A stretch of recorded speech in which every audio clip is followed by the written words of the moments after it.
ദൈവത്തിൻ്റെ വലിയ തിരുനാമത്തിന് മഹത്വമുണ്ടായിരിക്കട്ടെ. വേദിയിൽ ഉപേക്ഷനായിരിക്കുന്ന ഭദ്രാസനത്തിൻ്റെ മെത്രാപ്പോലീത്ത അഭിമന്യ യൂഹാനൻ മാർ ദിയസ്കോറോസ് തിരുമേനി, വന്യ വൈദിക ശ്രേഷ്ഠരെ, ബഹുമാനപ്പെട്ട സിസ്റ്റേഴ്സ്, കർത്താവിൽ പ്രിയരെ, ഒരിക്കൽ കൂടി പരിശുദ്ധ തിരുമേനിയുടെ പെരുന്നാളനുബന്ധിച്ചുള്ള ഈ കൺവെൻഷനിൽ സംബന്ധിക്കുവാനും ദൈവവചനം ഘോഷിക്കുവാനും ദൈവം അനുവദിച്ച കൃപയെ ഓർത്ത് വീണ്ടും ദൈവത്തെ സ്തുതിക്കുന്നു. കഴിഞ്ഞ വർഷവും ഇതുപോലെ ഈ വേദിയിൽ നിൽക്കുവാൻ തക്കവണ്ണം ദൈവം തമ്പുരാൻ സഹായിച്ചു. ഈ വർഷവും വീണ്ടും നിൽക്കുവാൻ തക്കതിൻവണ്ണം ദൈവം ബലം തന്നതിനെ ഓർത്ത് ദൈവത്തെ വീണ്ടും സ്തുതിക്കുന്നു. അഭിമന്യ തിരുമനസിൻ്റെ സാന്നിധ്യം ഒത്തിരി സന്തോഷമുണ്ട്. ഞങ്ങൾ സെമിനാരിയിൽ ഒരു കാലയളവിൽ പഠിക്കുവാനും തിരുമനസ്സുകൊണ്ട് വൈദികനായിരുന്നപ്പോൾ തിരുവനന്തപുരം ഭദ്രാസനത്തിൽ എനിക്കും തിരുമേനിയുടെ കൂടെ ശുശ്രൂഷ ചെയ്യുവാനും, തിരുമനസ്സുകൊണ്ട് ഇപ്പോൾ മദ്രാസ് ഭദ്രാസനത്തിലായിരിക്കുമ്പോൾ അവിടെ വൈദികനായി ഏകദേശം 10-15 വർഷക്കാലത്തോളം ശുശ്രൂഷ ചെയ്യുവാനും ഒക്കെ ഭാഗ്യം ലഭിച്ചു. അങ്ങനെ തിരുമനസ്സുമായിട്ട് വളരെയധികം സ്നേഹബന്ധത്തിലും അതുപോലെ തന്നെ ഇടപഴകലിലുമായിരിക്കുമ്പോൾ തിരുമനസിൻ്റെ സാന്നിധ്യം വളരെയധികം സന്തോഷം ജനിപ്പിക്കുന്നു. ഇന്നത്തെ ഈ സന്ധ്യയിൽ പരിശുദ്ധ പരിമല തിരുമേനിയുടെ പെരുന്നാളിനനുബന്ധിച്ചുള്ള ഈ വചന ശുശ്രൂഷ നമ്മുടെ ജീവിതത്തിൽ ഒരു അനുഭവമാകുവാൻ തക്കതിൻവണ്ണം നമ്മുടെ മനസ്സിനെയും ശരീരത്തെയും പ്രത്യേകമായിട്ട് ഒരുക്കാം. 111ാമത് പരിശുദ്ധ പരിമല തിരുമേനിയുടെ ഓർമ്മ പെരുന്നാൾ വളരെയധികം ഭക്തിപൂർവം ലോകമെമ്പാടുമുള്ള വിശ്വാസികൾ ഇന്ന് ഈ ആഴ്ചകളിൽ ആചരിക്കുവാനായിട്ട് പോകുകയാണ്. പതിനായിരക്കണക്കിന് ആളുകൾ പരിശുദ്ധ പരിമല തിരുമേനിയുടെ മാധ്യസ്ഥം അനുഭവിച്ചുകൊണ്ട് അനുഗ്രഹം തേടുവാൻ തക്കതിൻവണ്ണം ഒരുങ്ങിക്കഴിഞ്ഞു. പരിമലയും ഈ ദേശവുമെല്ലാം ആയതിനു വേണ്ടി ഒരുങ്ങിക്കഴിഞ്ഞു എന്ന് മനസ്സിലാക്കുന്നു. ഇന്ന് പരിശുദ്ധ പരിമല തിരുമേനിയുടെ പെരുന്നാൾ ഇവിടെ മാത്രമല്ല, എവിടെയൊക്കെ വിശ്വാസികളുണ്ടോ അവിടെയൊക്കെയും വളരെയധികം ഭക്തി പുരസ്സരം കൊണ്ടാടപ്പെടുവാനായിട്ട് തുടങ്ങുകയാണ്. പ്രത്യേകിച്ച് പരിമല എന്ന പേര് തന്നെ സ്വീകരിച്ചുകൊണ്ട് കേരളത്തിൽ തെക്കൻ്റെ പരിമല, വടക്കൻ്റെ പരിമല, അതുപോലെ തന്നെ ഓരോ സ്റ്റേറ്റിലും ആ സ്റ്റേറ്റിൻ്റെ പരിമല എന്നുള്ള നിലയിലൊക്കെയും മദ്രാസിലും അഭിമന്യ തിരുമനസിൻ്റെ ഭദ്രാസനത്തിൽ മദ്രാസിൻ്റെ തമിഴ്നാടിൻ്റെ പരിമല എന്നുള്ള നിലയിൽ താമ്പരം പള്ളിയിൽ വലിയ രീതിയിൽ പരിമല പെരുന്നാൾ ആഘോഷിക്കുവാൻ പോകുകയാണ്. അങ്ങനെ കേരളത്തിന് വെളിയിലും ഇന്ത്യക്ക് വെളിയിലും ഉള്ള വിശ്വാസികൾ ഈ പെരുന്നാൾ ഏറ്റെടുത്ത് വളരെയധികം ദൈവത്തിൻ്റെ സന്നിധിയിൽ സമർപ്പിച്ചുകൊണ്ട് മാധ്യസ്ഥം തേടുന്ന ഈ അനുഭവത്തിൽ പ്രധാന പെരുന്നാൾ ആഘോഷിക്കുന്ന ഈ ദേവാലയത്തിൽ നമുക്കെല്ലാവർക്കും കടന്നു വരുവാൻ സാധിച്ചതിൽ ദൈവത്തെ സ്തുതിക്കുന്നു. കൂടുതൽ സമയമില്ലാത്തതുകൊണ്ട് ആമുഖത്തിലേക്ക് കൂടുതൽ പോകുന്നില്ല. എങ്കിലും ഈ വർഷത്തെ പെരുന്നാളിലൂടെ ഈ ദേശം അനുഗ്രഹിക്കപ്പെടുവാനും ഇവിടെ വരുന്ന എല്ലാ ഭക്തജനങ്ങൾക്കും അനുഗ്രഹം ലഭിക്കുവാനും ഇടയാകട്ടെ എന്ന് ആശംസിക്കുകയും പ്രാർത്ഥിക്കുകയും ചെയ്യുന്നു. ഇവിടെ വരുമ്പോൾ പ്രത്യേകമായിരിക്കുന്ന ഒരു കുളിർമയും അനുഗ്രഹവും നമുക്ക് ലഭിക്കുന്നു. ദൈവത്തിൻ്റെ കൃപ ഉയരത്തിൽ നിന്ന് അനർഗളമായി ഒഴുകി ഈ കബറിൽ നിറഞ്ഞ് കവിഞ്ഞ് ഇവിടെയെല്ലാം ഒഴുകുകയാണ്. ഇവിടെ വരുന്ന വിശ്വാസികൾ ഭക്തിയോടെ അത് കോരിയെടുത്തുകൊണ്ട് പോയി അനുഗ്രഹം പ്രാപിക്കുകയാണ്. ഈ ഒരു അനുഭവത്തിലേക്ക് ഉയർന്നു വരുവാൻ തക്കതിൻവണ്ണം ഈ വർഷത്തെ പെരുന്നാൾ മുഖാന്തരമാകട്ടെ എന്ന് ആശംസിക്കുന്നു. വചന ശുശ്രൂഷ ഈ പെരുന്നാളിലേക്ക് നമ്മെ ഒരുക്കുവാൻ തക്കതിൻവണ്ണം മുഖാന്തരമാകട്ടെ. കൊടിയേറ്റിലൂടെ ഒരുക്കങ്ങളൊക്കെയും ആരംഭിച്ചുവെങ്കിലും ആത്മീകമായി മുമ്പേ ഓർപ്പിച്ചതുപോലെ ദൈവിക കൃപകൾ കോരിയെടുത്ത് അത് ആസ്വദിക്കുവാനും അനുഭവിക്കുവാനും അനുഗ്രഹങ്ങൾ പ്രാപിക്കുവാനും തക്കതിൻവണ്ണം ഇടയാകുവാൻ ഈ ഒരുക്കങ്ങളൊക്കെയും മുഖാന്തരമാകട്ടെ. ഈ വചന ശുശ്രൂഷയും അപ്രകാരം മുഖാന്തരമാകട്ടെ എന്ന് ആശംസിക്കുന്നു. ഇന്നത്തെ സന്ധ്യയിൽ നിങ്ങളുമൊത്ത് പങ്കുവെക്കുവാൻ ആഗ്രഹിക്കുന്ന ധ്യാനവേദഭാഗം 45-ാം സങ്കീർത്തനമാണ്. നമുക്കൊക്കെയും വളരെയധികം സുപരിചിതമായിരിക്കുന്ന ഒരു വിശുദ്ധ വേദഭാഗമാണ് 45-ാം സങ്കീർത്തനം. അതിൻ്റെ ഹെഡിങ്ങിൽ തന്നെ കൊടുത്തിട്ടുണ്ട് അത് ആരെഴുതി എന്നുള്ളത്. കോരഹ് പുത്രന്മാരുടെ സങ്കീർത്തനമായിട്ട് അവിടെ രേഖപ്പെടുത്തിയിരിക്കുന്നു. സങ്കീർത്തനങ്ങൾ പലപ്പോൾ എഴുതപ്പെട്ടതാണെന്ന് നമ്മൾ മനസ്സിലാക്കുന്നു. ദാവീദ്, ശലോമോൻ, മോശ, അതുപോലെ തന്നെ കോരഹ് പുത്രന്മാർ, ഏഥാൻ, ആസാഫ് തുടങ്ങിയ ധാരാളം ആളുകൾ ചേർന്ന് എഴുതിയ പലപ്പോഴായി എഴുതപ്പെട്ട സങ്കീർത്തനങ്ങളാണ് നമുക്ക് ലഭ്യമായിരിക്കുന്നത്. ഈ സങ്കീർത്തനങ്ങളെല്ലാം തന്നെ നമുക്ക് ആശ്വാസം പകർന്നു തരുവാൻ തക്കവണ്ണം മതിയായിട്ടുള്ളതാണ്. ഏതവസരത്തിലും നമുക്ക് ആശ്വാസം പകർന്നു തരുവാൻ മതിയായ രീതിയിലാണ് സങ്കീർത്തനങ്ങൾ ക്രമപ്പെടുത്തിയിരിക്കുന്നത്. ഇവിടെ ഈ കോരഹ് പുത്രന്മാരുടെ സങ്കീർത്തനം വളരെ പ്രസിദ്ധമാണ്. കോരഹ് പുത്രന്മാരെന്ന് പറയുമ്പോൾ യെരുശലേം ദേവാലയത്തിൽ ആരാധനയ്ക്കായി അവിടുത്തെ ആരാധനകൾ ചിട്ടപ്പെടുത്തുവാനും എഴുതുന്ന കവിവരന്മാരെയാണല്ലോ കോരഹ് പുത്രന്മാർ എന്ന് പറയുന്നത്. ഒരു വംശാവലിയിലുള്ളവരാണ്. അവിടുത്തെ പാട്ടുകളുമൊക്കെ ചിട്ടപ്പെടുത്തി വളരെ മനോഹരമായി ഗാനങ്ങൾ ആലപിക്കുവാനും ആരാധന ചിട്ടപ്പെടുത്തുവാനും കഴിവുള്ളവരെയാണല്ലോ അവിടെ കോരഹ് പുത്രന്മാർ എന്ന് ഇവിടെ പറഞ്ഞിരിക്കുന്നത്. ഈ സങ്കീർത്തനവും അവിടുത്തെ ആരാധനയിൽ, യെരുശലേം ദേവാലയത്തിലെ ആരാധനയിൽ ഉപയോഗിച്ചു എന്ന് നമുക്ക് വിശ്വസിക്കാം. 45-ാം സങ്കീർത്തനം നമ്മുടെ ആരാധനയിൽ നമ്മൾ ഉപയോഗിക്കുന്നുണ്ട്. ഇന്ന് വൈകിട്ട് പാടിയ കുക്കുലിയോൻ 45-ാം സങ്കീർത്തനത്തിൽ നിന്നുള്ളതാണ്. ഇതിനു മുമ്പും ഞാനിവിടെ പറഞ്ഞിട്ടുണ്ട്, ഇന്ന് ലോകത്തിൽ ഏറ്റവും കൂടുതൽ ആരാധനയിൽ വേദപുസ്തകം ഉപയോഗിക്കുന്ന സഭ ഓർത്തഡോക്സ് സുറിയാനി സഭയാണ്. നമുക്ക് പലപ്പോഴും സംശയം തോന്നും, സെക്ടേറിയൻ സഭകളാണെന്ന് നമുക്ക് സംശയം തോന്നാം. പക്ഷേ ഈ ലോകത്തിൽ ഏറ്റവും കൂടുതൽ ആരാധനയിൽ വേദപുസ്തകം ഉപയോഗിക്കുന്നത് ഓർത്തഡോക്സ് സഭകളാണെന്നുള്ളത് നമ്മൾ എപ്പോഴും വിശ്വസിക്കുവാനും സന്തോഷിക്കുവാനും നമുക്കിടയാകണം. നിന്നാൾ സ്തുതിയുടെ രാജമകൾ എന്ന കുക്കുലിയോൻ ഗാനം ഈ 45-ാം സങ്കീർത്തനത്തിൽ എടുത്തിരിക്കുന്നത്. ഒരു വിശുദ്ധ കുർബാന പൂർത്തിയാകുമ്പോഴേക്കും ഏകദേശം 50 വേദഭാഗമെങ്കിലും നമ്മൾ വായിച്ചിരിക്കും, പാടിയിരിക്കും. കൂടുതലും വേദഭാഗങ്ങൾ സങ്കീർത്തനങ്ങളിൽ നിന്നാകുന്നു. ഈ സങ്കീർത്തനം അതിൻ്റെ ഹെഡിങ്ങിൽ കൊടുത്തിട്ടുണ്ട്, കോരഹ്-പുത്രന്മാരുടെ ഒരു സങ്കീർത്തനം, ഒരു ധ്യാനം, പ്രേമഗീതം എന്നൊരു ഹെഡിങ് കൂടിയാണ് കൊടുത്തിരിക്കുന്നത്. പ്രേമഗീതം എന്ന് കേൾക്കുമ്പോൾ തന്നെ മനസ്സിലാകും, അതിൽ 2 പേര് കാണും, ഒരു പുരുഷനും സ്ത്രീയും അതിൽ കാണും.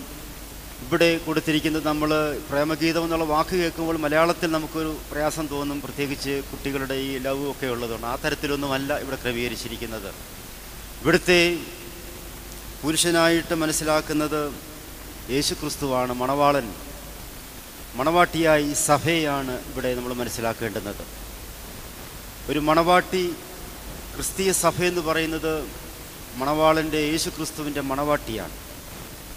ഒത്തിരി ആശയങ്ങളും അർത്ഥങ്ങളും വേറെ നമുക്ക് ചിന്തിക്കാമെങ്കിലും ആ ഒരു ആശയത്തിൽ നിന്നുകൊണ്ടാണ് ഇന്ന് ചിന്തിക്കുന്നത്. യേശുക്രിസ്തുവാകുന്ന മണവാളൻ ആഗതനാകുമ്പോൾ മണവാട്ടിയെ സ്വീകരിക്കുവാൻ തക്കതിന്മണ്ണം നമ്മൾ ഒരുങ്ങേണ്ടതാണ്.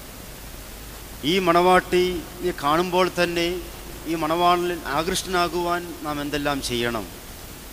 ഒരു മണവാട്ടി എപ്രകാരമായിരിക്കണം? സഭ എന്ന് പറയുന്നത് മണവാട്ടിയാണ്. അതിൽ പുരുഷനും സ്ത്രീയുമുണ്ട്. സഭയാം തിരുസഭയാമീ ഞാൻ അത്യുന്നതനുടെ മണവാട്ടി എന്ന് നമ്മൾ വിവാഹ ശുശ്രൂഷയിൽ പാടുന്നുണ്ട്. പ്രിയമുള്ളവർ, ഈ മണവാട്ടി, ഈ മണവാളിൽ ആകൃഷ്ടനാകുവാൻ തക്കതിന്മണ്ണം ആ മണവാട്ടിക്ക് വേണ്ടുന്നത് ക്വാളിറ്റീസാണ് ഇവിടെ പ്രധാനമായിട്ടും കോരഹ്-പുത്രന്മാർ പ്രതിപാദിക്കുന്നത്. വളരെ ഭംഗിയായിട്ട് നല്ല രീതിയിലാണ് ഈ സങ്കീർത്തനം ക്രമീകരിച്ചിരിക്കുന്നത്. അതിൻ്റെ ഓരോ വാക്യങ്ങൾ നമുക്ക് ചിന്തിച്ച്, മണവാട്ടിയായ ഞാൻ, അല്ലെങ്കിൽ എൻ്റെ സഭ, ആ സഭയിൽ ഉൾപ്പെടുന്ന ഞാൻ ഈ യോഗ്യതയുള്ളവളാണോ, യോഗ്യതയുള്ളവൻ ആണോ എന്ന് ഒരു സ്വയപരിശോധന നടത്തുവാനും ഈ പെരുന്നാളിലൂടെ അത് സ്വായത്തമാകുവാനും കർത്താവ് ഇടയാക്കട്ടെ. എൻ്റെ ഹൃദയം ശുഭവചനത്താൽ കവിയുന്നു, എൻ്റെ കൃതി എൻ്റെ രാജാവിന് വേണ്ടിയുള്ളത് എന്ന് ഞാൻ പറയുന്നു. എൻ്റെ നാവ് സമർത്ഥനായ ലേഖകൻ്റെ എഴുത്തുകോൽ ആകുന്നു. വളരെ അർത്ഥസമ്പുഷ്ടമായൊരു വേദഭാഗമാണ് ഇപ്പോൾ ഇവിടെ വായിച്ചത്. എൻ്റെ ഹൃദയം ശുഭവചനത്താൽ കവിയുന്നു, എൻ്റെ കൃതി രാജാവിന് വേണ്ടിയുള്ളതെന്ന് ഞാൻ പറയുന്നു. ഒരു മണവാട്ടിക്കുണ്ടായിരിക്കേണ്ടുന്നതായ ഒന്നാമത്തെ ഗുണവിശേഷമായി കോരഹ്-പുത്രന്മാർ ഇവിടെ നമ്മോട് ഓർപ്പിക്കുന്നത്, നമ്മളുടെ ഹൃദയം ശുഭവചനത്താൽ മാത്രം കവിയുന്നതായിരിക്കണം.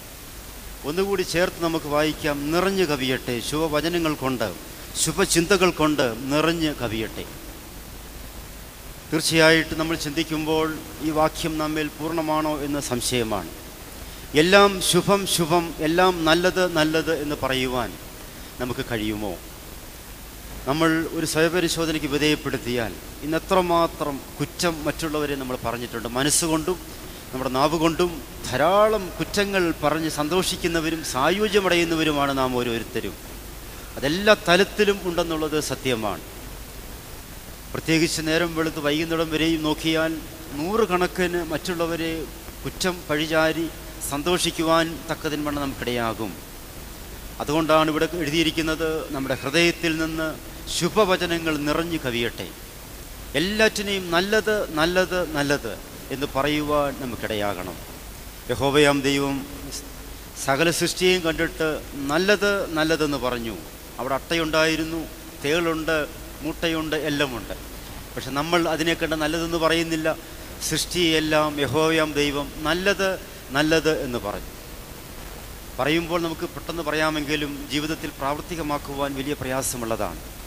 സഭാ മക്കൾ തമ്മിൽ കിട്ടുമെങ്കിൽ അച്ഛനോട് അച്ഛൻ്റെ കുറ്റം, അങ്ങനെയൊക്കെ നോക്കിയാൽ ഈ ലോക ജീവിതത്തിൽ കുറ്റങ്ങളുടെ കൂമ്പാരമാണ്. പ്രത്യേകിച്ച് മലയാളികൾ.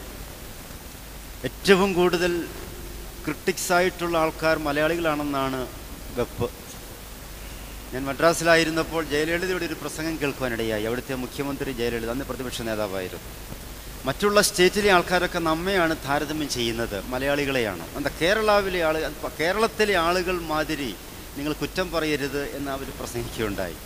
അതിൻ്റെ അർത്ഥം കുറ്റം പറയുന്നതിൻ്റെ പര്യായമായി മലയാളികളെ കാണുക. ശരിയല്ലേ?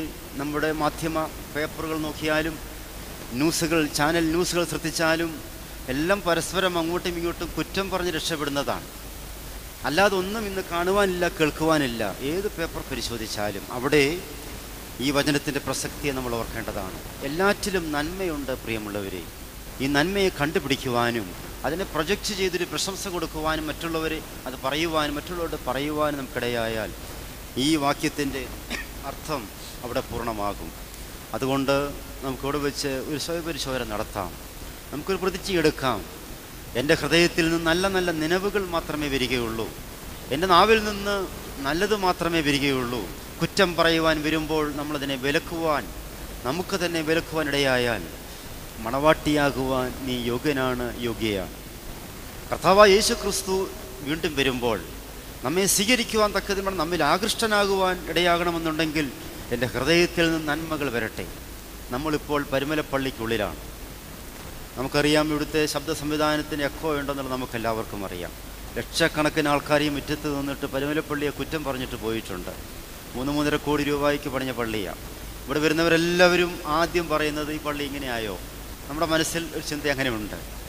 പക്ഷേ ഇതിൻ്റെ ഒരുപാട് നല്ല ക്വാളിറ്റീസ് വേറെ 100 കണക്കിന് പറയാനായിട്ട് ഇതിൻ്റെ ആർക്കിടെക്റ്റിനും അഭിമന്യ ഗ്രിഗോറിയസിനും എനിക്കുമുണ്ടായിരുന്നു. പക്ഷേ ഈ ശബ്ദം ഇങ്ങനെ വന്നപ്പോഴത്തേക്കും ലക്ഷക്കണക്കിന് ആളുകൾ വന്ന് ലക്ഷക്കണക്കിന് കുറ്റങ്ങൾ പറഞ്ഞിട്ട് പോവുകയാണ്. ഫ്രീ ആണ് പറയുന്നത്, ഒരു ചിലവുമില്ല. അല്ലെ, ആരെ തിരുമേനിമാരെ വേണമെങ്കിലും ബാബാ തിരുമേനി വേണമെങ്കിലും ഒരു പൈസയുമില്ല, ഒരു ചിലവുമില്ലാതെ നമുക്ക് കുറ്റം പറയുവാനിടയാകും.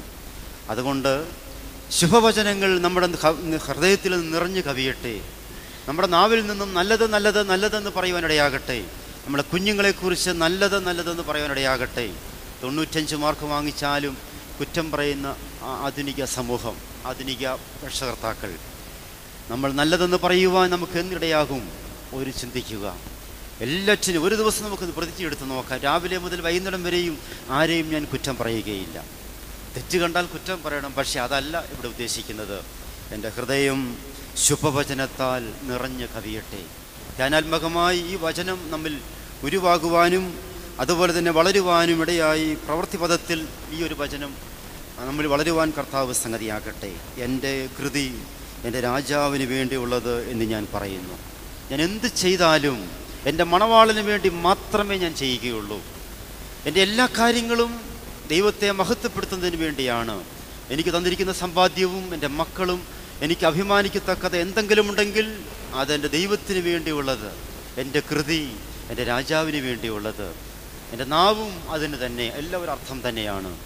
പ്രിയമുള്ളവർ, നമ്മൾക്കുള്ളത് എൻ്റെ ദൈവത്തിന് വേണ്ടിയുള്ളതാണെന്ന് പറയുവാൻ നമുക്ക് ഇടയാകുമോ? മക്കൾ ദൈവത്തിൻ്റെ ദാനമാണ് നമുക്ക് പറയുവാൻ കഴിയുന്നുണ്ടോ? ധനം ദൈവം തന്നതാണെന്ന് പറയുവാനും അത് ജീവിതത്തിൽ പ്രാവർത്തികമാക്കുവാനും കഴിയുന്നുണ്ടോ? ഒരു സംഭവം പെട്ടെന്ന് അങ്ങ് പറഞ്ഞു പോകുകയാണ്. ഞാൻ വൈദികനായി ആദ്യം പോയത് ആൻഡമാൻസിലാണ്. അഭിനന്ദ തിരുമനസിൻ്റെ മദ്രാസ് ഭദ്രാസനത്തിൻ്റെ ഒത്തിരി ദൂരമുള്ളൊരു സ്ഥലമാണ് ആൻഡമാൻസ്. അവിടെ നോർത്ത് ആൻഡമാൻസ് ഡിഗ്ലിപ്പൂർ എന്ന് പറയുന്ന സ്ഥലമുണ്ട്. അന്ന് അവിടെ പള്ളി ഇല്ലായിരുന്നു. അവിടെ ഒരു വീട്ടിൽ വെച്ചൊക്കെ ആയിരുന്നു ആരാധന നടത്തിയിരുന്നത്. അവിടെ ചെല്ലുമ്പോൾ ഒരുപാട് പേര്, അവിടെയുള്ള ആളുകളൊക്കെ സഭാ വ്യത്യാസമില്ലാതെ വിശുദ്ധ കുർബാനയിലൊക്കെ സംബന്ധിക്കും. ഒത്തിരി കാര്യം അതിനെപ്പറ്റി പറയാനുണ്ട്, സമയമില്ലാത്തതുകൊണ്ട് പറയുന്നില്ല. എൻ്റെ സഹപാഠിയായിരുന്ന ബഹുമാനപ്പെട്ട അഫ്ഗാൻ റംബാച്ചൻ പറഞ്ഞു, എനിക്ക് ടെക്നിക്കൽ സ്കില്ലുണ്ടെന്ന് പറയുകയുണ്ടായി. ചെറുപ്പം മുതൽ തന്നെ ദൈവം തന്നൊരു താലന്തായിരിക്കാം. ഇലക്ട്രോണിക്സിൽ എനിക്ക് ഒത്തിരി സന്തോഷമാണ് ചെയ്യുന്നതൊക്കെ. അവിടെ ഞാൻ ചെല്ലുന്ന വീടിന് തൊട്ടടുത്ത് ഒരു പാസ്റ്റർ ഉണ്ടായിരുന്നു. പാസ്റ്റർ ഉദ്ദേശിക്കുന്നത് ഇവിടുത്തെ ഇപ്പോഴത്തെ തീവ്രവാദി പാസ്റ്റർമാരൊന്നും അല്ല. അവിടെ മ്യാൻമാർ എന്ന് പറയുന്ന സ്ഥലം, ബർമ്മ എന്ന് പറയുന്ന സ്ഥലം തൊട്ടടുത്താണ്. അവിടെ കരിയൻസ് എന്ന് പറയുന്നൊരു ഗ്രൂപ്പുണ്ട്, ക്രിസ്ത്യൻസാണ്. അവർ ഈ നോർത്ത് ആൻഡമാൻസിൽ ധാരാളമുണ്ട്. അതിലെ ഒരു പാസ്റ്ററാണ്, പാവപ്പെട്ടൊരു പാസ്റ്ററാണ്. അദ്ദേഹം ഞാനുമായിട്ട് കൂട്ടായി അവിടെ തൊട്ടടുത്താണ്. ഞാൻ പറഞ്ഞല്ലോ, ഇവിടുത്തെ പാസ്റ്റർമാർ പോലെ പ്രശ്നമുള്ളവരൊന്നുമല്ല, അവരുടെ ഇടയിൽ മാത്രം പ്രവർത്തിക്കുന്നു. അദ്ദേഹത്തിൻ്റെ ടേപ്പ് റെക്കോർഡർ കേടായപ്പോൾ എനിക്കറിയാവുന്ന അദ്ദേഹത്തിന് അറിയാം, നല്ല പരിചയമുണ്ട്.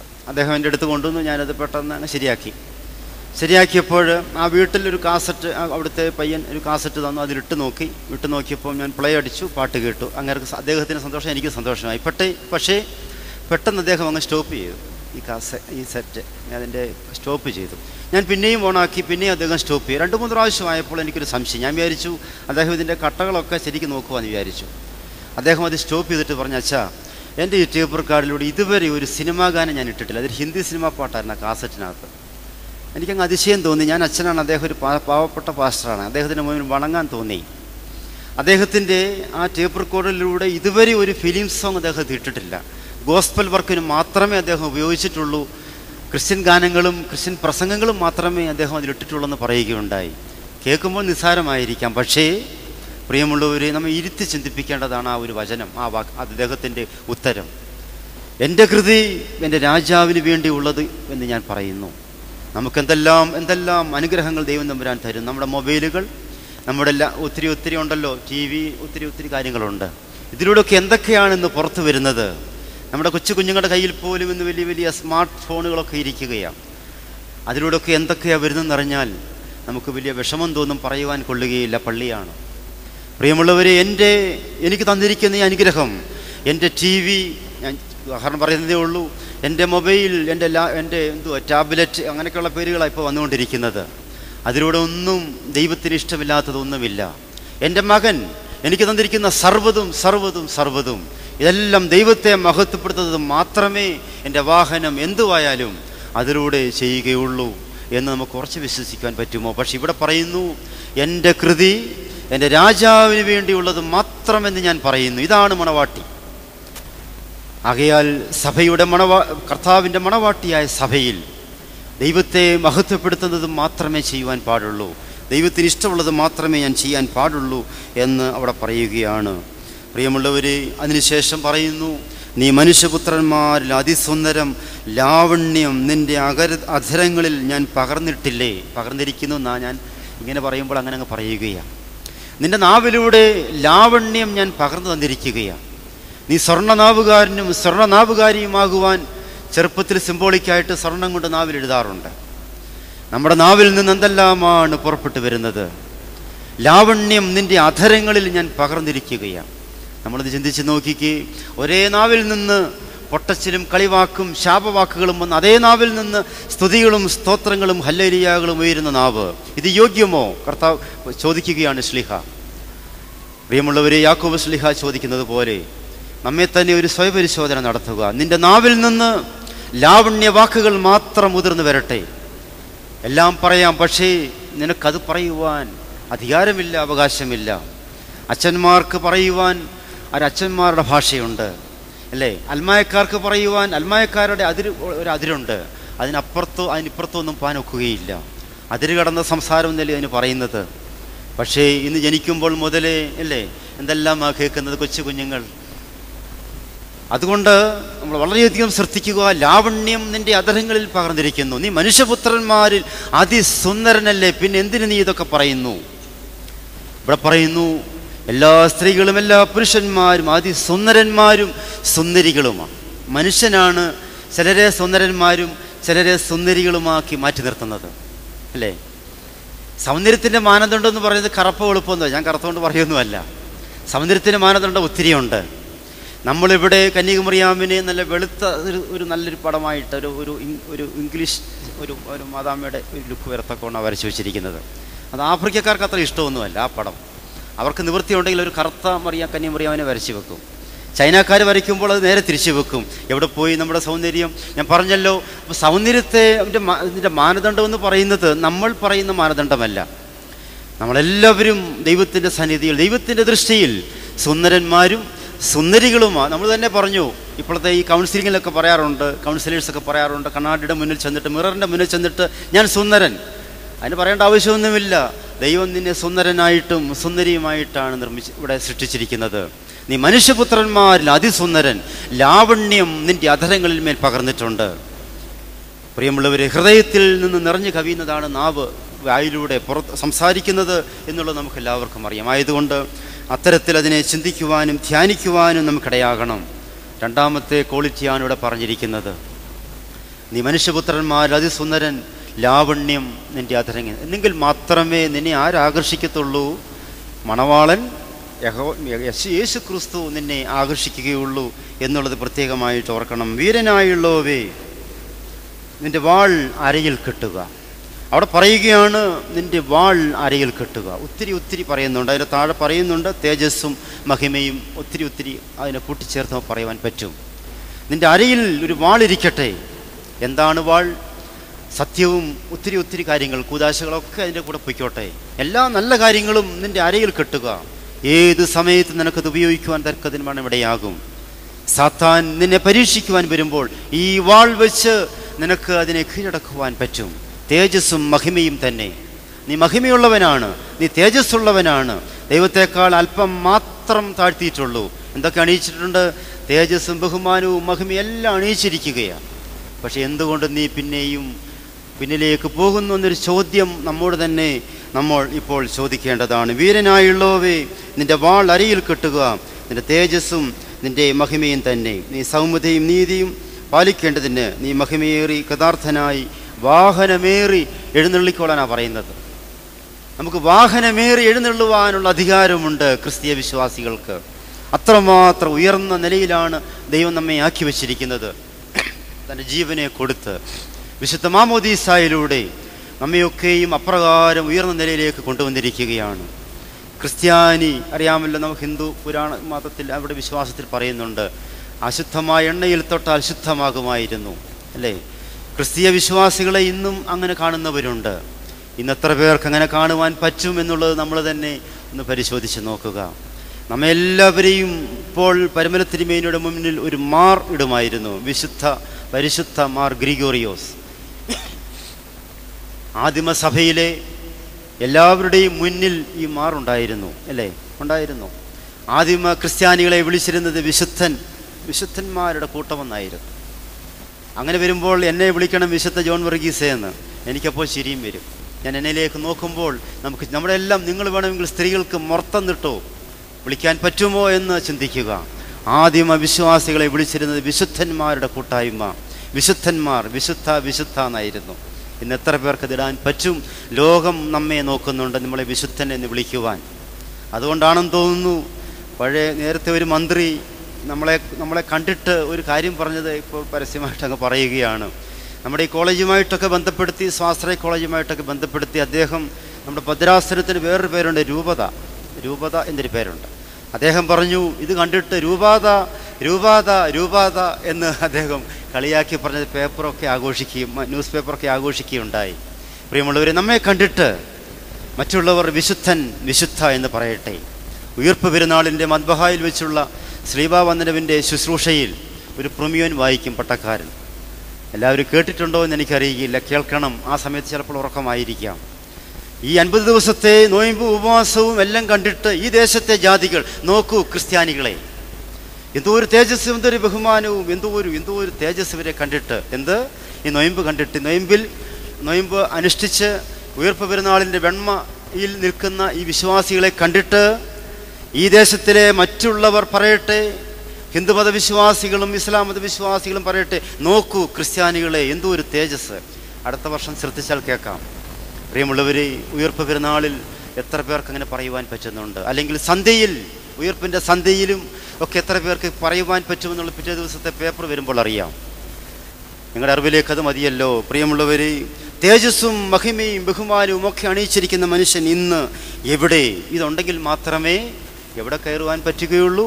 മണവറയിൽ മണവാളനൊപ്പം കയറുവാൻ പറ്റുകയുള്ളൂ എന്ന് പ്രത്യേകമായിട്ട് ഇവിടെ ഓർപ്പിക്കുകയാണ്. നിന്റെ അസ്ത്രങ്ങൾ മൂർച്ചയുള്ളവയാകുന്നു, ജാതികൾ നിന്റെ കീഴിൽ വീഴും. നിന്റെ അസ്ത്രങ്ങൾ മൂർച്ചയുള്ളവയാകുന്നു. ജാതികൾ നിന്റെ കീഴിൽ വീഴും, സകല ജാതികളും നിന്റെ കീഴിൽ വീഴും. അത്രമാത്രം മൂർച്ചയുള്ളതാണ് നിന്റെ പ്രവർത്തനങ്ങളും നിന്റെ സംസാരവും നിന്റെ നോട്ടവും എല്ലാം. വിശുദ്ധമായ ജീവിതമാണ് അല്ലേ? പരിമല തിരുമേനി നോക്കിയതേ ഉള്ളൂ. തുമ്പമണ്ണിലെ ചരിത്രം നമുക്കെല്ലാവർക്കും അറിയാം അല്ലേ? ഇന്നും ആ കുടുംബങ്ങളിൽ, ഞാൻ തുമ്പമൺ പള്ളിയിലാണ് ശുശ്രൂഷ ചെയ്യുന്നത്, ഇന്നും ആ കുടുംബം ഇന്നും പ്രായശ്ചിത്തം ചെയ്തുകൊണ്ടിരിക്കുക. ഇപ്പോഴും മാറുന്നില്ലത്. ഒന്ന് നോക്കിയതേ ഉള്ളൂ. നിന്റെ അസ്ത്രങ്ങൾ മൂർച്ചയുള്ളവയാണ്. കൊള്ളേണ്ടടുത്ത് അത് കൊള്ളും. ഇന്ന് എവിടെ കൊള്ളുന്നു എന്നുള്ളത് നമ്മൾ സ്വയപരിശോധന നടത്തേണ്ടതാണ്. ആകയാൽ നിന്റെ അസ്ത്രങ്ങൾ മൂർച്ചയുള്ളവയാകുന്നു. ഇതും വിശുദ്ധ കുർബാനയിൽ ആരാധനയിൽ ഉപയോഗിക്കുന്നൊരു സങ്കീർത്തന വേദഭാഗമാണ്. ദൂരെയൊക്കെ ആളിരിക്കുന്നുണ്ട്, ഞാൻ പറയിക്കുന്നില്ല. എന്നാലും ഓർത്തിരിക്കുക, വെല്ലും ശത്രുക്കളെ നിന്നാൽ ഞങ്ങൾ. വെള്ളിയാഴ്ച പ്രത്യേകമായിട്ട് പാടുന്ന ശ്ലീബായുടെ പാട്ട്, ശ്ലീബായുടെ കുക്കുലിയോൻ, ആ പാട്ടാണ്, ആ ഗാനമാണ് ഇവിടെ എഴുതിയിരിക്കുന്നത്. വെല്ലും ശത്രുക്കളെ നിന്നാൽ ഞങ്ങൾ എന്നുള്ള ആ ഗാനമാണ് ഇവിടെ എഴുതി. നോക്കണം എത്രമാത്രം വേദഭാഗമാണ് വിശുദ്ധ കുർബാനയിൽ ഉൾക്കൊള്ളിച്ചിരിക്കുന്നത്. നമുക്കൊരു സംശയമുണ്ട്, ഓർത്തഡോക്സ് സഭയിൽ വേദപുസ്തകം ആരാധനയിലില്ല. ആരാധനയിൽ അതുകൊണ്ട് വേദപുസ്തകം കൂടുതൽ ഉപയോഗിക്കുന്ന മറ്റ് സഭകളിലേക്ക് നമുക്ക് പോകാം. അങ്ങനെ പോയ ഒരുപാട് പേരുണ്ട്. പ്രിയമുള്ളവരെ ശ്രദ്ധിക്കുക, അങ്ങനെയുള്ള ഇതിൽ ഞാൻ പോയി സംബന്ധിച്ചിട്ടുണ്ട്. മനസ്സിലാക്കാൻ വേണ്ടി 10 വേദഭാഗത്തിൽ കൂടുതൽ വായിക്കാൻ പറ്റുകയുള്ളൂ. 50 കൂടുതൽ വേദഭാഗങ്ങൾ വായിക്കുന്നുണ്ട്. എവിടെയാണെന്ന് ചോദിച്ചാൽ ആർക്കും അറിയുകയില്ല. നമ്മളെല്ലാം ഒരു ആലസ്യത്തിൽ അങ്ങനെ നിന്ന് പോകുകയാണ്. അത് മാറണം. ആരാധനയിൽ സജീവ പങ്കാളിത്തം വഹിച്ചുകൊണ്ട് വേദപുസ്തക അധിഷ്ഠിതമായിരിക്കുന്ന വിശ്വാസം ഉറപ്പിക്കുവാൻ കർത്താവ് നമുക്കിടയാക്കട്ടെ. അവിടെ താപ്പെട്ട് വായിക്കുമ്പോൾ പിന്നെയും അതുതന്നെയാണ് അവിടെ കൊടുത്തിരിക്കുന്നത്. ആയതിയാൽ ജാതികൾ നിന്റെ സന്നിധിയിൽ നിന്റെ കീഴിൽ വീഴുന്ന തക്കതിന്മണ്ണമുള്ള അധികാരമുള്ള ശക്തിയുള്ള നിന്റെ വിശ്വാസവും വിശുദ്ധിയും ഇന്ന് എവിടെ എന്ന് അവിടെ നമ്മെ ചോദിക്കുകയാണ്. നീ നീതിയെ ഇഷ്ടപ്പെട്ട് ദുഷ്ടനെ ദ്വേഷിക്കുന്നു, ദുഷ്ടതയെ ദ്വേഷിക്കുന്നു. അങ്ങനെ താഴോട്ട് പറയുകയാണ്, നീതിയെ ഇഷ്ടപ്പെട്ട് ദുഷ്ടതയെ ദ്വേഷിക്കുന്ന ഒരു സമൂഹം ഉണ്ടാകണം. അതിനെയാണല്ലോ പ്രവാചക ശബ്ദമെന്നും പ്രവാചക ജീവിതമെന്നും പറയുന്നത്. ഇന്ന് ദുഷ്ടതയെ ഇഷ്ടപ്പെടുകയും നീതിയെ അല്ലെങ്കിൽ വെറുക്കുകയും ചെയ്യുന്ന ഒരു സമൂഹമാണ് അല്ലേ? ഇന്നലത്തെ ന്യൂസൊക്കെ നമ്മൾ കണ്ടതാണ്. നമ്മുടെ മുഖ്യമന്ത്രിയുടെ നെറ്റിയിൽ കല്ലെടുത്തെറിഞ്ഞ് പൊട്ടിച്ചു. അതിനെ ന്യായീകരിക്കുന്നവർ അനേകരുണ്ട്. അതിനെ ന്യായീകരിക്കുന്നവർ അല്ലേ? അതിനെ അപലപിക്കുവാൻ കഴിയുന്നവർ വളരെ ചുരുക്കമാണ്. ഞാൻ പറഞ്ഞത്, നീതിയെ ഇഷ്ടപ്പെട്ട് ദുഷ്ടതയെ വെറുക്കുന്ന സമൂഹത്തിൽ നേരെ വിപരീതമായിട്ടുള്ള ഒരു സ്വഭാവമാണ് ഇന്ന് ഇന്ന് ആധുനിക സമൂഹം എന്നുള്ളത് പ്രത്യേകമായിട്ട് നമ്മൾ ഓർക്കണം. നിന്നെ മണവാളൻ ആകർഷിക്കണമെന്നുണ്ടെങ്കിൽ നീ നീതിയെ ഇഷ്ടപ്പെടണം, ദുഷ്ടതയെ വെറുക്കണം, ദുഷ്ടമായിട്ടുള്ള എല്ലാവരെയും വെറുക്കണം. ദുഷ്ടതയിൽ നീ പോകരുത്. ഇന്ന് ദുഷ്ടതയുടെ പിന്നാലെ പോകുന്ന ഒരു വലിയ സമൂഹം ഇന്ന് ലോകത്തിലുണ്ടെന്നുള്ളത് പ്രത്യേകമായിട്ട് നമ്മൾ ഓർക്കേണ്ടതാണ് അല്ലേ? നമ്മൾ പണ്ട് കളഞ്ഞ കാര്യങ്ങളൊക്കെയും ഇന്ന് എടുത്തുകൊണ്ട് വരികയാണ്. പിതാക്കന്മാർ വേണ്ട എന്ന് പറയുന്ന കാര്യങ്ങളൊക്കെയും ഇന്ന് തിരിച്ച് എടുത്തുകൊണ്ട് വരികയാണ്. എല്ലാ കാര്യത്തിലും, വേഷത്തിലും ഭാഷയിലും അതുപോലെ തന്നെ നമ്മുടെ സംസ്കൃതിയിലുമൊക്കെ വേണ്ട വേണ്ട എന്ന് വലിച്ചെറിഞ്ഞത് തിരിച്ചെടുത്തുകൊണ്ട് വരികയാണ്. എന്തോ ഒരു സംഭവ വികാസങ്ങളാണ് ഇന്ന് ലോകത്തിൽ കണ്ടുകൊണ്ടിരിക്കുന്നത്. അവിടെയാണ് ഈ മണവാളൻ ആകൃഷ്ടനാകുവാൻ തക്കതിന്മണ്ണം മണവാട്ടി എപ്രകാരമായിരിക്കണമെന്ന് ഇവിടെ സൂചിപ്പിക്കുന്നത്. അതിനുശേഷം താഴോട്ട് പറയുന്നു, നിന്റെ വസ്ത്രമെല്ലാം മൂറും ചന്ദനവും ലവംഗവും കൊണ്ട് നിറഞ്ഞിരിക്കട്ടെ, സുഗന്ധമായി തീരട്ടെ. നമ്മുടെ വസ്ത്രമെല്ലാം മൂറും ചന്ദനവും ലവംഗവും കൊണ്ട് നിറഞ്ഞിരിക്കട്ടെ, സുഗന്ധമായിരിക്കട്ടെ. നമുക്കറിയാമല്ലോ, കഷ്ടാനുഭവാഴ്ചയിലാണ് നമ്മൾ കൂടുതൽ ദേവാലയത്തിൽ പോകുന്നത്, കൂടുതൽ കഷ്ടാനുഭവാഴ്ചയിൽ. നമുക്കറിയാം, ദുഃഖവെള്ളിയാഴ്ചയൊക്കെ കഴിഞ്ഞ് വീട്ടിൽ ചെല്ലുമ്പോൾ ആ കുന്തിരിക്കത്തിൻ്റെ മണം കേൾക്കുമ്പോൾ ആ പരിമളം നമ്മെ എന്തോ ഒരു പ്രത്യേക കുളിർമ നമുക്ക് തോന്നാറുണ്ട്, നമ്മുടെ ഈ കവറിങ്ങിൽ വരുമ്പോഴുള്ള കുളിർമ പോലെ. പക്ഷെ ഇന്ന് അതുണ്ടോ എന്നെനിക്ക് സംശയമാണ്. അമ്മച്ചിമാരുടെ കാൽപ്പെട്ടിയൊക്കെ തുറക്കുമ്പോൾ ഒരു സുഗന്ധം ഇങ്ങനെ ഉയർന്നു വരുന്നത് നമുക്ക് ഇപ്പോഴും നമ്മുടെ ഒരു നൊസ്റ്റാൾജിക് എഫക്റ്റായിട്ട് തോന്നുകയാണ് അല്ലേ? ഇന്നത് വരുന്നുണ്ടോ എന്നെനിക്ക് സംശയമാണ്. കുന്തിരിക്കത്തിൻ്റെ കുഴപ്പമോന്ന് അറിയത്തില്ല. പക്ഷേ ഞാൻ അതൊന്നും അല്ല ഇവിടെ സൂചിപ്പിക്കാൻ ഉദ്ദേശിച്ചത്. നീ നടന്നു പോകുമ്പോൾ നിൻ്റെ സാന്നിധ്യം മറ്റുള്ളവർക്കൊരു മൂറും ചന്ദനവും ലവംഗവും കൊണ്ട് സുഗന്ധമായി തീരട്ടെ.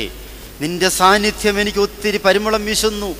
ഒരു ക്രിസ്ത്യാനി കടന്നു പോകുമ്പോൾ അവനെ കാണുമ്പോൾ അറിയാം ക്രിസ്ത്യാനിയാണ്. പഴയകാല ഭാഷയിൽ പറയും, എന്തുവാ, മാമോദീസ വെള്ളം വീണവനെ കാണുമ്പോൾ അറിയാം. ഇന്നെങ്ങനെ അറിയാൻ പറ്റും എനിക്കറിയത്തില്ല. ഒത്തിരി പോയിപ്പോയോ എന്ന് സംശയിക്കുകയാണ്. ഒരു ക്രിസ്തീയ വിശ്വാസിയുടെ മുഖം കാണുന്ന ചൈതന്യം ഇന്നുണ്ടോ എന്നെനിക്ക് കുറ്റം പറയുകയൊന്നുമല്ല. നമ്മൾ മണവാട്ടി ആകാൻ വേണ്ടി ഈ വേദഭാഗം നമ്മെ ഓർപ്പിക്കുന്നതാണ്. ചൈതന്യം അങ്ങ് അറ്റുപോകുകയാണ് അല്ലേ? നമ്മളതിനെ ശ്രദ്ധിച്ച് നോക്കുകയും പേര് കൊണ്ടറിയുകയില്ല, നാൾ കൊണ്ടറിയുകയില്ല, വേഷം കൊണ്ടറിയുകയില്ല, ഒരു പിടിയും കിട്ടുകയില്ല. ഇതെങ്ങനെ നമുക്ക് മനസ്സിലാക്കാൻ പറ്റും? ഇവിടെ പറയുന്നു, നീ കടന്നു പോകുമ്പോൾ മൂറും ചന്ദനവും ലവംഗവും കൊണ്ട് നിന്റെ സുഗന്ധമായി തീരട്ടെ, നിന്റെ വഴികൾ പാതകൾ പരിമളം വീശട്ടെ. പ്രിയമുള്ളവരെ, ഈ ഒരു അനുഭവം നമുക്കുണ്ടാകുന്നുണ്ടോ? നമ്മളൊരു ഭവനത്തിൽ ചെന്നാൽ അവിടെ പരിമളം വീശണം. നമ്മളൊരു സമൂഹത്തിൽ ചെന്നാൽ അവിടെ പരിമളം വീശണം. മരുമകളായി ഒരു വീട്ടിൽ ചെന്നാൽ അവിടെ പരിമളം വീശട്ടെ. ഒരിത്തിരി ധ്യാനാത്മകമായിട്ട് ചിന്തിച്ചുള്ളൂ. ഒരു നമ്മൾ സ്വയപരിശോധനയ്ക്ക് നമ്മെ വിധേയപ്പെടുത്തുമോ? എൻ്റെ സാന്നിധ്യം മറ്റുള്ളവർക്ക് പരിമളമാണോ അതോ ദുർഗന്ധമാണോ? ഇവനങ്ങ് പോയാൽ മതിയായിരുന്നു അല്ലേ? അങ്ങനെ പറയുന്ന ഒത്തിരി അനുഭവങ്ങൾ കേട്ടിട്ടുണ്ട്. പ്രിയമുള്ളവർ, പരിമളം വീശുന്ന അനുഭവം നമുക്കുണ്ടാകട്ടെ. നമ്മുടെ കുഞ്ഞുങ്ങൾ അത്തരത്തിൽ വളർന്നു വരുവാൻ സംഗതിയാക്കട്ടെ. കുഞ്ഞുങ്ങളുടെ പേരുമൊക്കെ അങ്ങനെയായി തീരട്ടെ. പേര് കൊണ്ടൊന്നും മനസ്സിലാക്കാൻ പറ്റുകയില്ല. പലപ്പോഴും പേര് ചോദിച്ച് ക്രിസ്ത്യാനിയാണോ എന്ന് മനസ്സിലാക്കാൻ നോക്കിയാൽ അതും പറ്റുന്നില്ല. വളരെ കൊച്ചു കൊച്ചു അക്ഷരങ്ങൾ നമുക്ക് എല്ലാവർക്കും അറിയാമല്ലോ സംഭവമൊക്കെ. വൈദികരുടെ പേര് പോലും മാറിപ്പോകുന്നു നാം മനസ്സിലാക്കുന്നത് അല്ലേ? വൈദികരുടെ പേര് പോലും, ഒരു അച്ഛൻ്റെ പേരാ ദിനേശ് അച്ഛൻ. എനിക്ക് അതിശയം തോന്നി. ഞാൻ ചോദിച്ചു, എന്താ അച്ഛൻ അങ്ങനെ ഇട്ട അച്ഛന്? മറ്റേ മാമോദിസ പേരുണ്ടായിരുന്നല്ലോ. അച്ഛൻ പറഞ്ഞു, എന്നെ വിളിച്ചത് ദിനേശായിട്ടാണ്. അച്ഛൻ കുറ്റക്കാരനല്ല, അച്ഛൻ്റെ മാതാപിതാക്കളിട്ട്. ഞാൻ പറഞ്ഞത് അത്രമാത്രം ആരുടെയും കുറ്റമൊന്നുമല്ല. ഇന്നത്തെ ആധുനികതയുടെ ഒരു കൂടപ്രവിയായിട്ട് അങ്ങനെ മാറിപ്പോയി. അത് വളരെയധികം നമ്മൾ ശ്രദ്ധിക്കേണ്ടതാണ്. നിന്റെ വസ്ത്രമെല്ലാം മൂറും ചന്ദനവും ലവംഗവും കൊണ്ട് സുഗന്ധമായി തീരട്ടെ. പരിശുദ്ധ പരിമല തിരുമേനിയുടെ പരിമളം. ബാംഗ്ലൂരിലൊരു പള്ളിയുണ്ട്, പരിമളപ്പള്ളി എന്ന് എഴുതി വെച്ചിട്ടുണ്ട്. അത് പാതിരക്യ സ്വഭാവത്തിൽപ്പെട്ട ഒരു അച്ഛൻ്റെ പള്ളിയാണ്. അവിടെ പരിമള നഗർ എന്ന് എഴുതി വെച്ച്, പരിമല നഗർ എന്നല്ല എഴുതിയിരിക്കുന്നത്, പരിമള നഗർ എന്ന് എഴുതിയിരിക്കുന്നത്. അവിടെ എഴുതിയിരിക്കുന്നത് ഒരച്ഛൻ്റെ പള്ളിയാണ്. പ്രിയമുള്ളവർ, പരിമളം വീശുവാൻ ഇടയാകണം നമ്മുടെ സാന്നിധ്യം മൂലം. നിന്റെ സ്ത്രീരത്നങ്ങളുടെ കൂട്ടത്തിൽ രാജകുമാരികളുണ്ട്. നിന്റെ വലത്ത് ഭാഗത്ത് രാജ്ഞി ഓഫീർ തങ്കമണിഞ്ഞങ്ങ് നിൽക്കുകയാണ്. ഓ, എന്തോ ഒരു കാഴ്ചയാണ്. സാധാരണ സ്വർണ്ണമൊന്നുമല്ല, ഓഫീർ തങ്കം. വിലമതിക്കാൻ ഒക്കത്തില്ല. അതിനെപ്പറ്റി വിവരിക്കാൻ ഒത്തിരിയുണ്ട്. ആരാണ് ഈ രാജ്ഞി? ആരാണ് ഈ മണവാട്ടി? ഞാനും നിങ്ങളുമാ കോരഹപുത്രന്മാർ പറയുന്നത്. കർത്താവ് ആഗ്രഹിക്കുന്നത് നമ്മളാണ്. കർത്താവ് കണ്ടാൽ ആകർഷിക്കണം. വലത്ത് ഭാഗത്ത് രാജ്ഞി ഓഫീർ തങ്കമണി നിൽക്കുകയാണ്. വസ്ത്രമെല്ലാം മൂറും ചന്ദനവും ലവംഗവും കൊണ്ട് സുഗന്ധമായിരിക്കുകയാണ്. ലൗകികമായിരിക്കുന്ന സുഗന്ധദ്രവ്യങ്ങളൊക്കെ നമ്മൾ പുരട്ടും. പ്രിയമുള്ളവർ, കല്യാണത്തിനൊക്കെ നൃത്തങ്ങൾ അറിയാം. വീഡിയോഗ്രാഫേഴ്സൊക്കെ വന്ന് ലൈറ്റ് ഇടുമ്പോൾ അതൊക്കെ ഒഴുകിപ്പോകുന്നതും കണ്ടിട്ടുണ്ട്. ഇത് ഒഴുകിപ്പോകുന്നതല്ല, നിത്യമായി പറ്റിച്ചേർന്നിരിക്കുന്ന ഈ പരിമളം എന്തുകൊണ്ട് നമുക്ക് നഷ്ടപ്പെട്ടു? സഭയായി, ഇടവകകളായി, കുടുംബങ്ങളായി, വ്യക്തികളായി നമ്മൾ ചിന്തിക്കേണ്ട സമയം അതിക്രമിച്ചിട്ടുണ്ട്. അതുകൊണ്ട് നിന്റെ സ്ത്രീരത്നങ്ങളുടെ കൂട്ടത്തിൽ രാജകുമാരികളുണ്ട്. നിന്റെ വലത്ത് ഭാഗത്ത് രാജ്ഞി ഓഫീർ തങ്കമണിഞ്ഞ് നിൽക്കുകയാണ്. ഏത് പാട്ടാണിത്? നിന്നാൾ സ്തുതിയോടു രാജമകൾ എന്ന പാട്ടാണ്. മാതാവിൻ്റെ മധ്യസ്ഥയിൽ അഭയം പ്രാപിച്ച് പാടുന്നുവെങ്കിലും ആരെങ്കിലും പറഞ്ഞാൽ പറയണം, സങ്കീർത്തനമാണ് ഞങ്ങൾ വായിക്കുന്നത്, പാട്ടായിട്ട് പാടുന്നു. എന്താ ഭംഗിയായിട്ട് അത് എഴുതി വെച്ചിരിക്കുന്നു. നിന്നാൾ സ്തുതിയോട് രാജമകൾ നിൻബലമായി രാജഭാമിനിയും. അതാണ് ഇവിടെ എഴുതി വെച്ചിരിക്കുന്നത്. വിശുദ്ധ കന്യക മറിയാമിന് ആ പരിമളമുണ്ടായിരുന്നു. ഓഫീർ തങ്കമണി നിൽക്കുന്ന അത്തരത്തിലാണ്. പ്രിയമുള്ളവർ, നമ്മൾ വേളാങ്കണ്ണി മാതാവിൻ്റെ ഫോട്ടോ എല്ലാവർക്കും അറിയാം.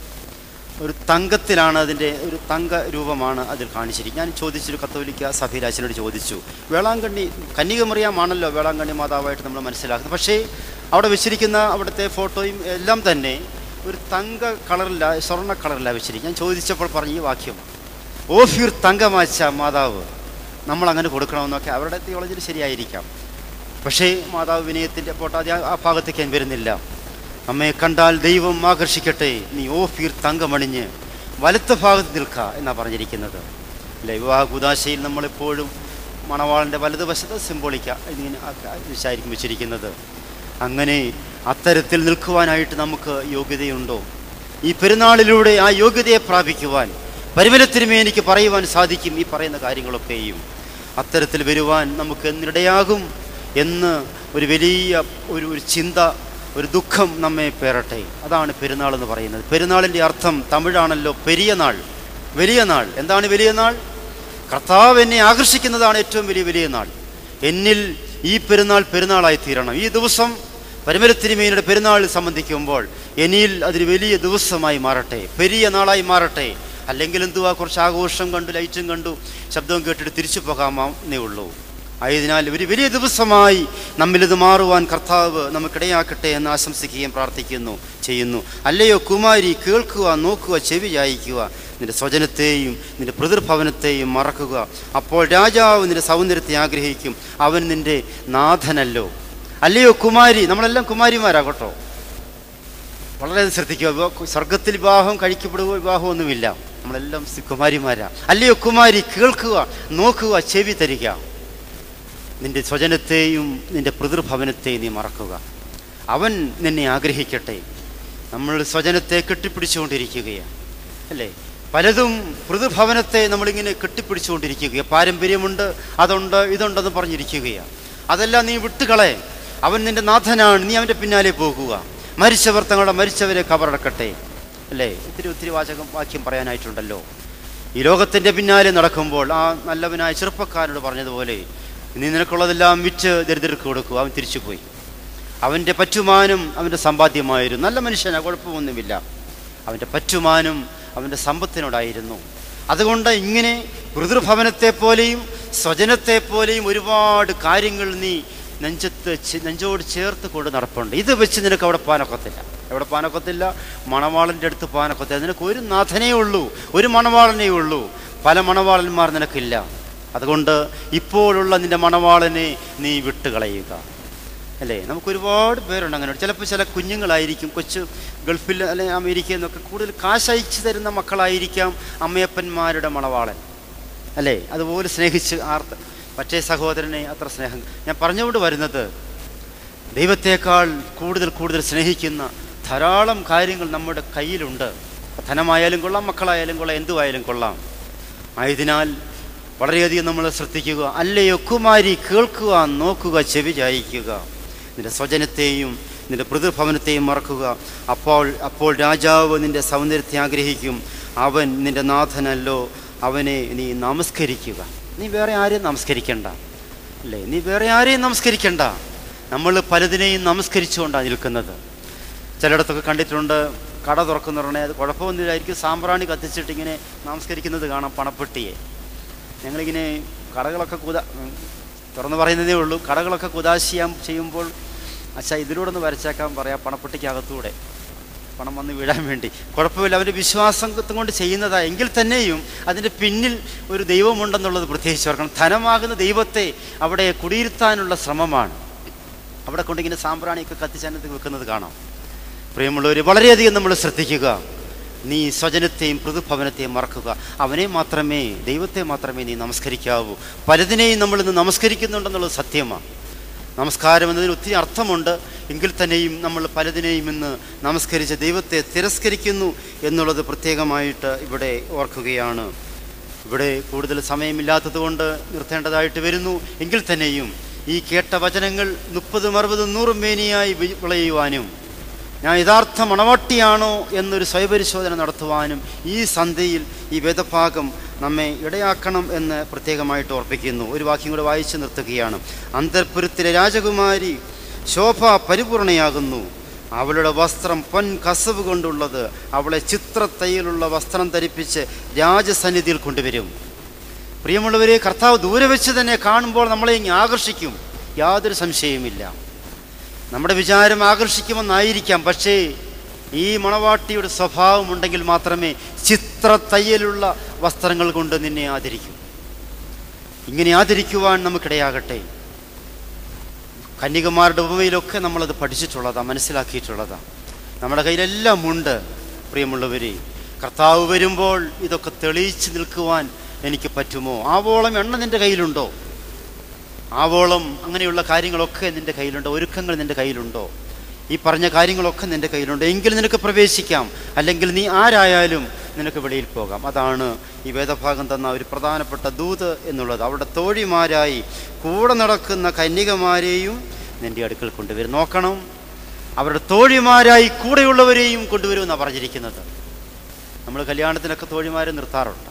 ആ തോഴിമാരല്ല ഉദ്ദേശിക്കുന്നത്. നമ്മുടെ കൂടെയുള്ളവരെയും ദൈവസന്നിധിയിൽ ഇതുമൂലം പ്രവേശിപ്പിക്കുവാനായിട്ട് ഇടയാകും. അല്ല എങ്കിൽ തോഴിമാരെ കൂടി തള്ളിപ്പൊയ്കയിൽ കളയും. യോന കയറിയ കപ്പൽ, അതിനകത്ത് ഏറ്റവും ഉന്നതൻ യോനയാണ്. ദൈവത്തിൻ്റെ സ്വന്തം പ്രവാചകനാണ്. ഈ പ്രവാചകൻ കർത്താവിന് വിപരീതമായി മണവാളന് എതിരായി പ്രവർത്തിച്ചപ്പോൾ, അല്ലെങ്കിൽ തർശീശിലേക്ക് പോയപ്പോൾ, അതിൻ്റെ പരിണിത ഫലം ആരൊക്കെ? യോന അനുഭവിച്ചത് പോകട്ടെ, എന്തെല്ലാം പരിണിത ഫലങ്ങളാണ് കപ്പൽ അനുഭവിച്ചത്. കപ്പലിലെ കപ്പിത്താനും ജാതികളും മറ്റുള്ളവരുമെല്ലാം നിലവിളിക്കുകയാണ്. നിഷ്കളങ്കരായ ആളുകളൊക്കെ ആടി ഉലയുകയാണ്, അല്ലേ? ആര്? ഈ യോന, ദൈവത്തിൻ്റെ സ്വന്തം പ്രവാചകൻ കിടന്നുറങ്ങുകയാണ്. ബാക്കി എല്ലാവരും ഉച്ചത്തിൽ കിടന്ന് പ്രാർത്ഥിക്കുകയാണ്. കപ്പലാടി ഉലയുന്നു. കടലിലെ നിഷ്കളങ്കരായ ആ ജീവികൾ പോലും ചത്തുമലർക്കുന്നു. ആര് നിമിത്തം? യോന നിമിത്തം. തള്ളിക്കളഞ്ഞപ്പോൾ കപ്പൽ രക്ഷപ്പെട്ടു, എല്ലാവർക്കും സന്തോഷമായി. പ്രിയമുള്ളവരെ, നമ്മളൊക്കെയും കപ്പിത്താന്മാരാണ്. ഞങ്ങളൊക്കെയും കപ്പിത്താന്മാരാണ്. ദേവാലയത്തിൻ്റെ, ദൈവത്തിൻ്റെ ജനത്തിനെ നയിക്കുവാനുള്ള കപ്പിത്താന്മാരാണ് തിരുമേനിമാർ. ഞങ്ങളെല്ലാവരും തന്നെ ജനത്തെ നയിക്കുവാൻ നമുക്ക് കഴിഞ്ഞില്ല എങ്കിൽ ഈ കപ്പൽ മുങ്ങിപ്പോകും, യാതൊരു സംശയവുമില്ല. നമ്മളെല്ലാ ദിവസവും വിശുദ്ധ കുർബാനയിൽ പ്രാർത്ഥിക്കുന്നുണ്ടല്ലേ? സഭയെ നയിക്കുന്ന നല്ല ശ്രേഷ്ഠാചാര്യന്മാരെ എഴുന്നേൽപ്പിക്കണമേ എന്നുള്ള ആശയത്തിൽ 1-ാം തുബദിനിൽ വായിക്കുന്നു. സഭയിൽ നിന്ന് എഴുന്നേൽപ്പിക്കണമെന്നാണ് പറഞ്ഞിരിക്കുന്നത്, അല്ലേ? അതുകൊണ്ട് സഭ മുന്നോട്ട് കൊണ്ടുപോകാൻ തക്കതിന് വണ്ണം നയിക്കുവാൻ നല്ല നല്ല കപ്പിത്താന്മാരെ എഴുന്നേൽപ്പിക്കുവാൻ നമുക്ക് പ്രാർത്ഥിക്കാം. കുടുംബം കർത്താവിൻ്റെ സന്നിധിയിൽ പോകുവാൻ തക്കവണ്ണം കുടുംബ നായകന്മാരും നായികമാരും ഉത്തരവാദിത്തപ്പെട്ടവരുമൊക്കെ വിശുദ്ധ ജീവിതത്തിലേക്ക്, മണവാട്ടിയുടെ സ്വഭാവത്തിലേക്ക് വരുവാൻ നമുക്ക് പ്രാർത്ഥിക്കാം. തീർച്ചയായിട്ടും പരിമല തിരുമേനി കപ്പിത്താനായി സഭയെ നയിച്ചു. അതിൻ്റെ അനുഗ്രഹം നാം ഇന്നും പേറിക്കൊണ്ട് ഇരിക്കുകയാണ്. സന്തോഷത്തോടും ഉല്ലാസത്തോടും കൂടി അവരെ കൊണ്ടുവരും. അവർ രാജമന്ദിരത്തിൽ പ്രവേശിക്കും. നിന്റെ പുത്രന്മാർ നിന്റെ പിതാക്കന്മാർക്ക് പകരമിരിക്കും. അവർ രാജമന്ദിരത്തിൽ പ്രവേശിക്കും. എന്തോ ഒരു സന്തോഷം! രാജമന്ദിരത്തിൽ നമ്മൾ പ്രവേശിക്കേണ്ടവരാ. നമ്മൾ തന്നെ അത് കളഞ്ഞു കുളിക്കല്ലേ? ഇനിയും അവസരമുണ്ട്. അനുതാപത്തോടും പ്രാർത്ഥനയോടും കൂടി ഈ പെരുന്നാൾ സൂചിപ്പിക്കുന്ന അതാണ്. പരിമല തിരുമേനിയെപ്പറ്റി നമുക്ക് സന്തോഷിക്കുവാൻ പ്രിയമുള്ളവർ അത് മാത്രമേ ഉള്ളൂ, അല്ലേ? പരിമല തിരുമേനിയെക്കുറിച്ച് ചരിത്രം എഴുതുമ്പോൾ എല്ലാവരും പരിമല തിരുമേനിയെക്കുറിച്ച് ഓർക്കുമ്പോൾ എന്താണ് ഓർക്കുവാനായിട്ടുള്ളത്? മണവാട്ടിയുടെ സ്വഭാവം മാത്രമേയാണ് നമ്മൾ ഓർക്കുന്നത്. സ്കൂളുകളൊക്കെ പണിഞ്ഞിട്ടുണ്ട്, പക്ഷേ അതിനേക്കാൾ ഉപരി നമ്മൾ ഓർക്കുന്നത് ഈ മണവാട്ടിയുടെ സ്വഭാവം ഉൾക്കൊണ്ട വിശുദ്ധൻ. 45-ാം സങ്കീർത്തനം പൂർണ്ണമായ ഒരു വിശുദ്ധൻ. അൽഫോൻസാമയെപ്പറ്റി നമ്മൾ പഠിച്ചിട്ടുണ്ടല്ലോ. ഞാൻ കഴിഞ്ഞിടയിൽ വായിക്കുവാനിടയായി. ശയ്യാവലംബയായിരുന്നു. ചെറുപ്പക്കാരിയായിരുന്നപ്പോൾ തന്നെ കർത്താവ് വിളിച്ചു. എന്താണ്, എന്തെങ്കിലും കഴിവുകൾ പറയുന്നുണ്ടോ ആ വിശുദ്ധയുടെ ചരിത്രത്തിൽ? ഇല്ല. കിടന്നുകൊണ്ട് പ്രാർത്ഥിച്ചു. തൻ്റെ സന്നിധിയിൽ വരുന്ന അപേക്ഷകരുടെ പ്രാർത്ഥനകൾ, ആ അപേക്ഷകൾ ദൈവസന്നിധിയിൽ സമർപ്പിച്ച് പ്രാർത്ഥിച്ചു. കൊച്ചു കുഞ്ഞുങ്ങളുടെയും പ്രായമുള്ളവരുടെയും. കത്തോലിക്ക സഭ വിശുദ്ധിയായിട്ട് അവരെ ഉയർത്തിക്കഴിഞ്ഞു. ഇതാണ് ദൈവം നമ്മളിൽ നിന്ന് ആഗ്രഹിക്കുന്നത്. നമ്മൾ ഈ കാണുന്നതൊന്നും കർത്താവിന് വേണ്ട. നിന്റെ ഇരുതുള്ളി കണ്ണുനീരുള്ള അജമോ ആടോ ഒന്നും കർത്താവിന് വേണ്ട. ഇരുതുള്ളി കണ്ണീർ, അതാണ് കർത്താവ് ആഗ്രഹിക്കുന്നത്. നിനക്ക് രാജമന്ദിരത്തിൽ പ്രവേശിക്കാം. സമയം പോയിട്ടില്ല, അതുകൊണ്ട് സമയം ആഗതമായിക്കൊണ്ടിരിക്കുന്നു. ഈ ദിവസം നമുക്കൊരു പ്രതിജ്ഞ പോലെ എടുക്കുവാൻ തക്കമിടയാകട്ടെ. നിന്റെ പുത്രന്മാർ നിന്റെ പിതാക്കന്മാർക്ക് പകരം ഇരിക്കും. അങ്ങനെയുള്ളവരുടെ മക്കൾ നിന്റെ പിതാക്കന്മാർക്ക് പകരം ഇരിക്കും. വലിയ അർത്ഥമുള്ളൊരു വാക്യമാണ് പ്രിയമുള്ളവരെ, വലിയ അർത്ഥമുള്ളൊരു വാക്യമാണ്. നമ്മുടെ മക്കൾ പൂർവ്വപിതാക്കന്മാർക്ക് പകരം ഇരിക്കുവാൻ യോഗ്യരാണോ, കൊള്ളാവുന്നവരാണോ? ചിന്തിച്ച് സ്വയപരിശോധനയ്ക്ക് ചിന്തിക്കുക. നമ്മുടെ കുഞ്ഞുങ്ങളുടെ ഇന്നത്തെ പോക്ക് കണ്ടാൽ നമുക്ക് പകരം ഇരിക്കുമോ? നമ്മുടെ പിതാക്കന്മാർക്ക് പകരം ഇരിക്കുമോ? നമ്മളൊക്കെയും അഭിമാനിക്കുന്നത് എന്തുകൊണ്ടാണ്? ഇതെൻ്റെ ഗുണമല്ല, എൻ്റെ അമ്മയുടെയും എൻ്റെ അപ്പൻ്റെയും പ്രാർത്ഥന കൊണ്ട്. തിരുമേനിയൊക്കെ എപ്പോഴും സാക്ഷിക്കാറുണ്ട്. പ്രിയമുള്ളവരെ, ആ പിതാക്കന്മാർക്ക് പകരം ഇരിക്കുന്നൊരു പാരമ്പര്യം ഇനി ഉണ്ടാകുമോ? ഇന്നത്തെ പോക്ക് എവിടെ പോകുന്നു? കൂടുതൽ ദീർഘിച്ച് പറഞ്ഞ് ഞാൻ സമയം കളയുന്നില്ല. എന്തെല്ലാം പാപത്തിലേക്ക് കൂപ്പുകൊടുത്തുന്ന ഒരു യുവതലമുറ വളർന്നു വന്നുകൊണ്ടിരിക്കുമ്പോൾ അതിൽ നല്ല തലമുറകളും ഉണ്ട് കേട്ടോ, നല്ല കുഞ്ഞുങ്ങളുമുണ്ട്, വിസ്മരിക്കുന്നില്ല. പക്ഷേ ഭൂരിഭാഗം കുഞ്ഞുങ്ങളും ദൈവത്തിൽ നിന്നും അകന്നു പോയിക്കൊണ്ടിരിക്കുമ്പോൾ എങ്ങനെ നമ്മുടെ കുഞ്ഞുങ്ങളെ പറയുവാൻ പറ്റും ഞങ്ങളുടെ പിതാക്കന്മാർക്ക് പകരം ഇവരിയ്ക്കും? നാളെ ഞങ്ങളൊരു വീട്ടിൽ സന്ദർശിക്കാൻ പോയപ്പോൾ തമാശ, ഞങ്ങൾ 4 അച്ഛന്മാരുണ്ട്, ഇവിടെ വേണമെങ്കിൽ ജനഗണമന പാടാമെന്ന് പറഞ്ഞു. എല്ലാ ജാതികളും ഉണ്ട് അവിടെ ആ വീട്ടിൽ.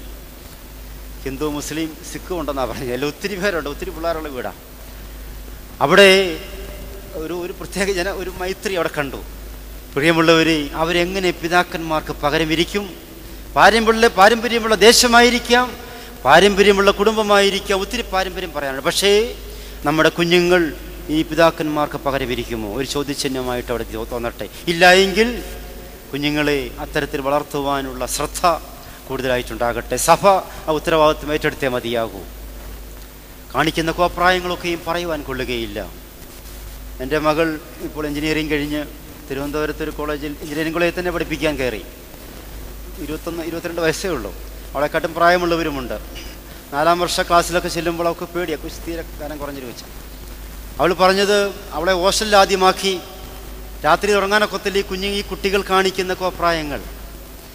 കോളേജിൽ ചെല്ലുമ്പോൾ അതിലും കോപ്രായങ്ങൾ പറയാൻ കൊള്ളത്തില്ല. പെൺകുട്ടികളാണ്. ആൺകുട്ടികൾ മാത്രമല്ല, മദ്യത്തിനും മയക്കുമരുന്നിനും അടിമയായ ഒരു സമൂഹം അതിൽ ക്രിസ്തീയ വിശ്വാസികൾ ഇഷ്ടം പോലെ ഉണ്ട്. ഇപ്പോൾ ഞങ്ങൾ പിന്നെ വേറൊരു ഹോസ്റ്റലിലാക്കിയിരിക്കുകയാണ്. എന്തോ ഒരു പ്രശ്നങ്ങളാണ് പുത്രന്മാർ പിതാക്കന്മാർക്ക് പകരമിരിക്കുന്ന ഒരു തലമുറയുണ്ടാകട്ടെ. ആകയാൽ സമയം ദീർഘിക്കുന്നതുകൊണ്ട് നിർത്തുകയാണ്. ഒത്തിരി കാര്യം പറയാനുണ്ട്. നിങ്ങൾ 45-ാം സങ്കീർത്തനം വീട്ടിൽ പോയി ധ്യാനാത്മകമായി വായിച്ച് ഓടിച്ചു വായിക്കാതെ വാക്യം പ്രതിവാക്യമായി വായിച്ച് ധ്യാനത്തിൽ നിൽക്കുക. ഒത്തിരി ആശയങ്ങൾ അതിലൂടെ കടന്നു വരും.